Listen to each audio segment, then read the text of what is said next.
আসসালামু আলাইকুম রহমতুল্লাহ। প্রিয় ভাই সকল, আপনারা যে ছবিটি দেখছেন নিশ্চয়ই মনে অনেক প্রশ্ন জাগছে। হ্যাঁ, একদিন আমাদেরকেও এভাবে মৃত্যুর পরে ফেরেশতাদের প্রশ্নের সম্মুখীন হতে হবে। সেদিন সেই ফেরেশতাদের হাত থেকে কেউ রেহাই পাবে না। এই ছবিটি পরের জীবনে যে প্রথম পথ যায় এবং ফেরেশতাদের প্রশ্নোত্তরের কথা স্মরণ করিয়ে দেয়।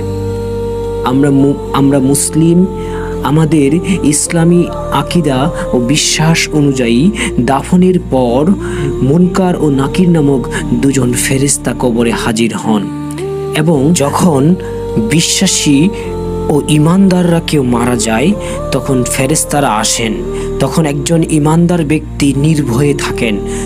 তারা প্রশ্ন করেন, তোমার রব কে? তোমার দিন কি? তোমার মাঝে প্রেরিত ব্যক্তিটি হযরত মুহাম্মদ সাল্লাল্লাহু আলাইহি সাল্লাম, ইনি কে? ইমানদার ব্যক্তি সহজেই সব প্রশ্নের উত্তর দিয়ে দেন, আমার রব আল্লাহ, আমার দিন ইসলাম এবং আমার নবী হযরত মুহাম্মদ সাল্লাল্লাহু আলাইহি ওয়াসাল্লাম।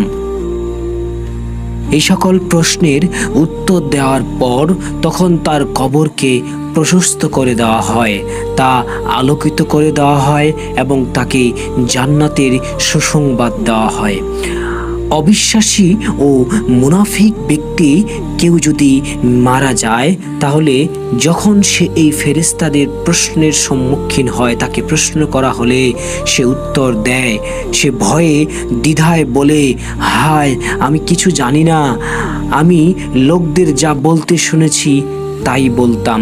তখন ফেরেশতাদের কোনো প্রশ্নই ওই ব্যক্তি আর উত্তর দিতে পারে না, ভয়ে থরথরে কাঁপতে থাকে। তখন ফেরেশতারা তাকে শাস্তি দেন, তার কবর সংকীর্ণ হয়ে যায় এবং তাকে জাহান্নামের পরিণতির কথা জানানো হয়। হ্যাঁ ভাই সকল, তাই আমরা নিজেদেরকে মৃত্যুর আগেই কবরের জন্য প্রস্তুত করব, তবেই আমরা সেই মুনকার এবং নাকিরের প্রশ্নের সওয়াল জবাব সঠিকভাবে দিতে পারবো ইনশাআল্লাহ।